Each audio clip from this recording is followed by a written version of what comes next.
Hello, good evening. We have long reported on the crisis facing our ambulance service, but tonight we have new insight into the grinding pressures of the job. Our health reporter Katie Fenton and camera operator Lindsay Green were given special access to spend a 12-hour shift with a crew in Swansea. They found that workers were demoralised, demotivated and burning out. At the heart of the crisis are the delays in crews being able to hand over their patients at hospital because of so-called bed blocking. While we were filming, one ambulance was forced to wait outside a hospital with a patient for 24 hours. Here's Katie's exclusive report. It's just gone 6 a.m. and minutes into their shift, Mark and Hannah are called straight out to a critical emergency. A woman in her 80s is now struggling to breathe after first calling 999 almost 14 hours ago. We're going to get the stretcher out, get some lifting equipment out to bring the lady off the floor. I'm going to pop a little needle in your arm if that's okay. Yeah. To give you some pain relief through it. She's been on the floor since approximately yesterday morning, that's where we seem to think. So yeah, it's not the best. And when we get to Morriston Hospital, we see why. The ambulances that should have responded to her call yesterday couldn't, because they were stuck here. It's just gone 10:30 and there are already 8 ambulances waiting to hand over their patients to this hospital. But many of them have been here all night. One of them has been waiting for more than 17 hours. Ambulance crews are often spending their entire 12-hour shifts sat outside hospitals, their patients even longer. I thought it was going to be sat with the other ambulances outside here. But yeah, patient's one of the lucky ones. We can get her into the department and get her treated straight away, which is good. But lucky, in this case, actually means the patient had taken a turn for the worse. Hospital bed shortages often mean only those in need of the most urgent care get in.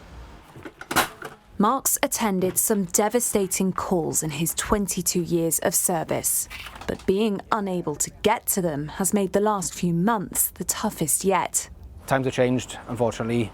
It's hard, it's demoralising, it's quite saddening to know that we could be potentially coming in on shift, just sitting around listening to the calls going out on the radio when we should be out there actually getting to the calls rather than sort of sitting attending to patients stuck at the hospital, unfortunately. Almost like an extended waiting room? Yeah, quite so, yeah. Hannah joined just before the pandemic, but COVID-19 wasn't even her biggest challenge. We're witnessing the patients becoming agitated, distressed and frustrated by the hours just passing them by.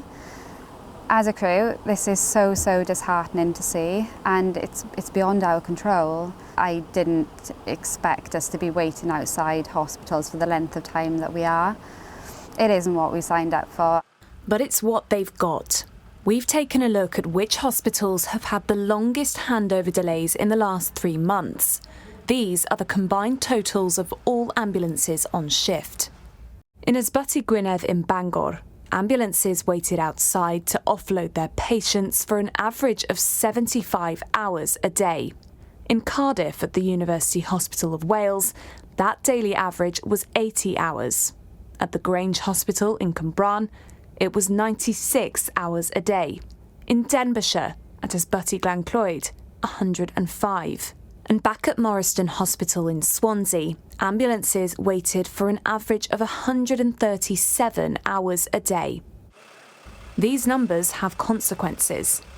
The target time to respond to the most serious calls hasn't been met anywhere in Wales for more than 2 years. The longest wait here is currently 23 hours at the moment. So, quite a long time. As operations manager, Lucy has the task of organising ambulance response in the area. This is her assessment of what it's like. We're not doing our job, as far as I'm concerned. A crew will bring a patient in, finish their shift, go home, have the 12 hours off and come back to the same patient who's still waiting outside ambulance. So they quite often come back to the patient they took in 15 hours previously. The staff are really demotivated. They don't want to come to work anymore because they know they're going to be sitting outside the hospital the whole day shift. We've also got a real concern over skill decay as well. They're not getting exposure of ill patients anymore, which they were a couple of years ago. So we've got to keep an eye on their skill levels. Mark and Hannah are now 8 hours into their shift. They've picked up another patient and are back in the queue. Deja vu. 2 hours on, and as the light fades, they're among 12 ambulances sat outside Morriston, one of them for more than a day. The waits are so long that doctors come out to treat patients on board. They're under pressure too. It's a system-wide issue, and one that's driving services to the edge. We hear breaking point every winter. We've heard that for years, and we do question, because of delays at the moment, because they're so significantly more than we've ever seen before, whether this year is going to be the breaking point. We just don't know how long we can last like this. The sun is setting on another shift, One there. but people are still calling 999. And as we ended our day in Swansea, almost 20 patients in this area alone were waiting to be seen. It's likely many of them still will be when Mark and Hannah clock on again at 6 in the morning. These are resilient people, but everyone has a limit. And at times like this, something has to give.